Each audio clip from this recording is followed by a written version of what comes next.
चाहिए जन्म देने से पहले कि हमें कितना संयम से रहना है। जब जब हम बालकों को जन्म देते हैं तो उसकी बहुत बड़ी जिम्मेदारी भी हमारे ऊपर आ जाती है। बच्चे को जन्म देने मात्र से काम नहीं चल जाता, बालकों को जब भी जन्म दें पूरी जिम्मेदारी उठाने की शक्ति हो तब पिता बने, तब माँ बने। हमारी कन्याएं, हमारी बेटियों को जब बेटियां जन्म लेती है तो घर में ऐसा लगता है जैसे कोई मर गया हो।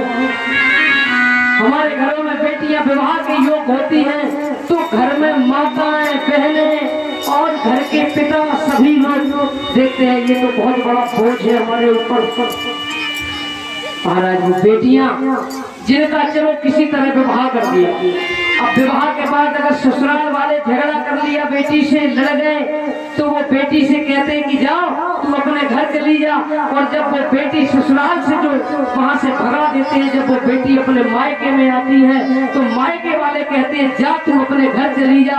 उस बेटी का घर न मायके में है न ससुराल में है। ऐसी बेटी कहाँ चली जाए, कोई मुझे बताए कि बेटियों का घर कहाँ है।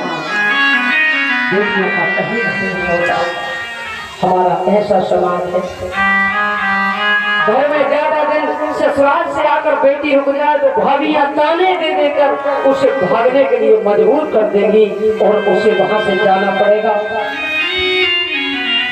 महाराज दुख सहती है, चुप रहती है, कैसी ये रहना, चुप ही रहना, इसका नाम ही नारी है। हमारी कन्याएं बहुत सारा दुख सहती हैं।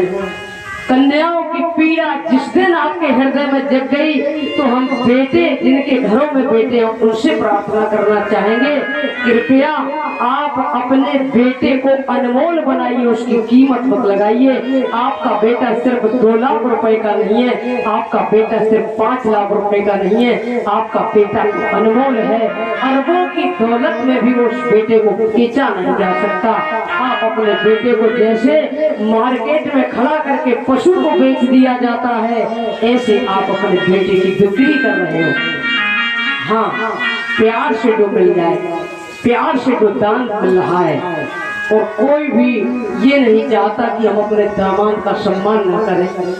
बेटी का माता, बेटी का पिता हो या माता, वो दोनों चाहते हैं कि मैं मेरी बेटी और दामाद दोनों का सम्मान करूं।